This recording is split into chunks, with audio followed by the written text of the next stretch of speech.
If you own a firearm, you need to hear this right now. The ATF and DOJ have announced sweeping rule changes for 2026, and millions of lawful gun owners could be caught completely off guard. This is not a drill. This is not speculation. Official government policy is being shaped, and if you do not know what is coming, you could find yourself facing serious consequences through no fault of your own. Let me be direct about what is happening. For years, the federal government has been moving towards stricter firearms regulation. What changed recently is that these agencies have finally put concrete proposals on the table. They have published their plans. They have opened comment periods, and they have set a firm timeline for implementation. This is now a reality, not a rumor. The scope of these changes is enormous. We are talking about rules that could affect tens of millions of lawful gun owners, and the clock is already ticking. Most people who own firearms have no idea these changes are coming. They have not heard about the announcement. They do not know what it means in practice. They are going about their daily lives assuming that the rules they learned years ago are still the rules in place. But that assumption could cost them dearly. The 2026 rule changes introduce new definitions, new classification criteria, and new compliance requirements that will reshape the entire firearms landscape. If you do not understand what is happening before these rules take effect, you will be caught off guard at best, and you could face legal trouble, financial penalties, or the loss of your rights at worst. The rule changes cover several major areas. First, there are new definitions for what constitutes certain types of firearms. Some accessories, modifications, and previously legal configurations could suddenly fall into regulated categories that require registration, licensing, or outright prohibition. If you own equipment that was legal under previous interpretations, you may discover that your property is now classified differently than it was before. Second, there are new requirements for how firearms can be transferred between private parties. The process for selling, gifting, or inheriting a firearm is becoming more complicated and more heavily documented. The days of a simple private transaction may be numbered. Third, there are enhanced background check provisions that expand the scope of what disqualifies someone from purchasing or possessing a firearm. Here is what nobody is telling you yet. Most people will not realize any of this until the changes are already in effect. They will wake up one morning in 2026 and discover that the firearm they have owned for years is suddenly considered a different category under federal law. They will learn that the transfer they were planning to make to a family member now requires federal involvement, extensive paperwork, and potentially a waiting period that did not exist before. By the time people understand this, it is often too late to prepare. Before we go further, I want to mention something important. If this information is valuable to you and you want to stay informed as these rules develop and as we approach the 2026 implementation date, make sure you are subscribed to this channel. I will be covering these changes in depth as new details emerge, and I want you to have the information you need to protect yourself and your family. Hit the subscribe button and stick around because the most important information in this video is still coming. This is where it gets serious. The new rules do not just affect people who are doing something wrong. They affect everyday, lawful gun owners who have followed every rule their entire lives. A grandfather who wants to give his hunting rifle to his grandson. A collector who has accumulated firearms over decades. A sport shooter who uses specific accessories for competition. All of these people could find themselves suddenly out of compliance through no fault of their own. They did not break any law. They did not intend to do anything wrong. But the rules changed around them, and they did not know it was happening. The assumption that these rules are only for a narrow category of gun owners is one of the most common and most dangerous mistakes people make. When regulators talk about affecting millions of owners, they mean it. These rules touch multiple categories of firearms, multiple types of transactions, and multiple aspects of ownership that most people take for granted. The scope is broad because the intent is comprehensive. Regulators want to bring more of the firearms ecosystem under federal oversight than ever before. That means the odds that you are personally affected are much higher than you might expect. One of the most significant areas of change involves commonly owned accessories and modifications. For years, gun owners have purchased items like certain grips, braces, muzzle devices, and trigger components that enhance the functionality or comfort of their firearms. Many of these items occupied a gray area in the regulations, technically legal under certain interpretations but subject to debate and uncertainty. The 2020 Hambar Dar and rules appear designed to eliminate much of that gray area. If you own any accessory that falls into a newly restricted category, you may face a choice between modification, surrender, or risking federal violation. The cost of these items was your money. The decision about what to do with them will also fall on you, and the timeline for making that decision will be shorter than you think. Something else that is critical to understand is that the legal landscape around these rules is not settled. Challenges, lawsuits, and political opposition are all in motion. It is possible that some aspects of the 2026 changes will be delayed, modified, or blocked entirely by court action. It is also possible that additional changes will be added between now and the implementation date. The situation is fluid, and staying informed requires ongoing attention. If you only check in occasionally, you may miss developments that directly affect your rights and your property. The people who are most protected in this environment are the ones who are paying closest attention and adjusting their plans as the facts change. Here's what most people miss about this process. The expanded background check system is not just about preventing bad actors from obtaining firearms. It is also about creating a more comprehensive database of who owns what. Each time a background check is conducted, a record is created. Each time a firearm is transferred, information flows to federal databases. Over time, this creates a picture of American firearm ownership that is far more detailed than anything that has existed before. Either way, you need to understand that the rules being implemented in 2026 are building infrastructure that will shape firearms regulation for decades to come. The decisions being made right now are not just about what happens in 2026. They are about what happens after 2026 and beyond.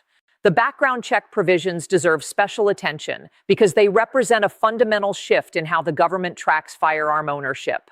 Under the new rules, the criteria for disqualification expand significantly. Past interactions with law enforcement, certain types of protective orders, and even informal records that were never before relevant could now prevent someone from purchasing or retaining a firearm. Someone who had a minor incident years ago, perhaps a noise complaint, a neighbor dispute, or a momentary interaction with police that never resulted in charges, might discover that they are now flagged in the system. The problem is that most people never know they are flagged until they try to buy a firearm and get denied. By then, the denial is on their record, and the path to resolution can be long, expensive, and uncertain. Private transfers are another area where the impact will be enormous. For generations, the ability to sell or give a firearm to a friend, family member, or fellow collector has been a normal part of American life. The requirements varied by state, but the basic transaction was generally straightforward. The 2026 rules changed that equation significantly. In many cases, private transfers will now require federal involvement, background check confirmation, and documentation that previously was not necessary. This does not just add paperwork. It adds time, cost, and friction to transactions that people have done casually for their entire lives. A father who wants to give his daughter a firearm for self-defense may suddenly need to navigate a process that feels more like buying a car than passing along a family heirloom. If you want to stay ahead of these changes and protect yourself and your loved ones, make sure you like this video and share it with anyone who might need to see it. These rule changes affect every gun owner, and most people have no idea they are coming. You can help change that by making sure the people in your life have the information they need to prepare. Every person who watches this video and shares it is helping to spread knowledge that could make a real difference in someone's life. The compliance timeline is where many people will get caught. Rule changes of this magnitude do not come with extended phase-in periods. The ATF and DOJ have established implementation dates, and those dates will arrive whether or not gun owners are ready. In the months leading up to 2026, there will be a scramble by people who suddenly realize they need to take action on firearms they have owned for years. There will be long lines at federal offices, overwhelmed permit systems, and confusion about what exactly is required. People who prepared in advance will navigate this smoothly. People who waited until the last minute will face delays, missed deadlines, and the stress of trying to comply under time pressure. The difference between these two experiences is entirely determined by when you start paying attention to what is happening. One of the most important things you can do right now is take inventory of what you own and what you might need to address under the new rules.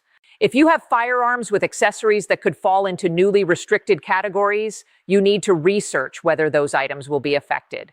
If you have been planning any transfers, you need to understand whether the old rules or the new rules will apply and when the cutoff dates are.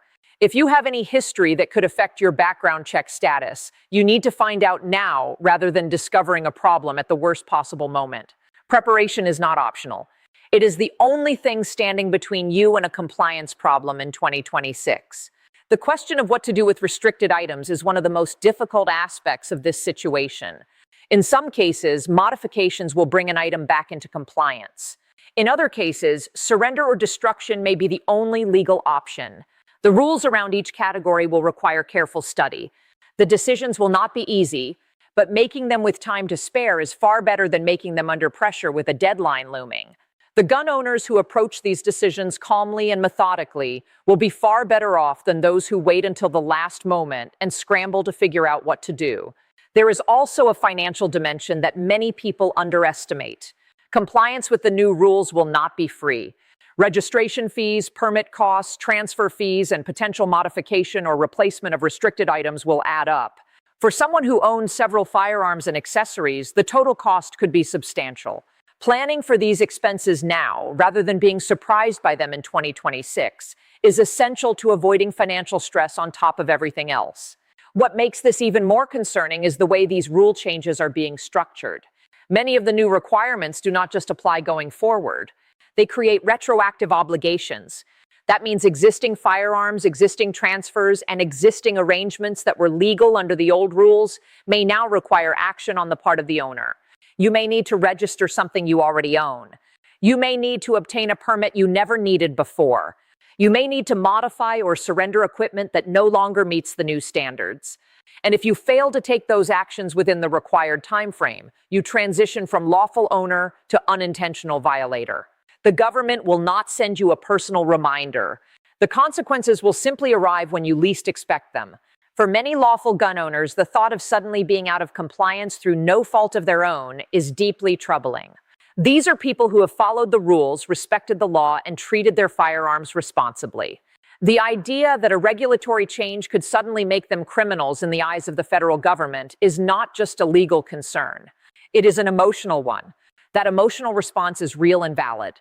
But it is also important to channel that energy into action rather than denial. The worst thing any gun owner can do right now is pretend that these changes are not happening or assume that they will somehow not be affected. The gun owners who come through 2026 without damage are the ones who face the reality head-on and do the work required to stay on the right side of the law.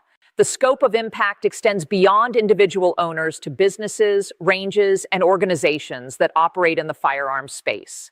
FFL holders, instructors, competition organizers, and retailers will all face new requirements that affect how they conduct their operations.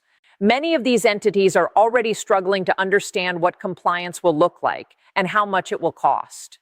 Some are making decisions about whether to continue operating at all. The downstream effects on availability, pricing, and access will ripple through the entire firearms community.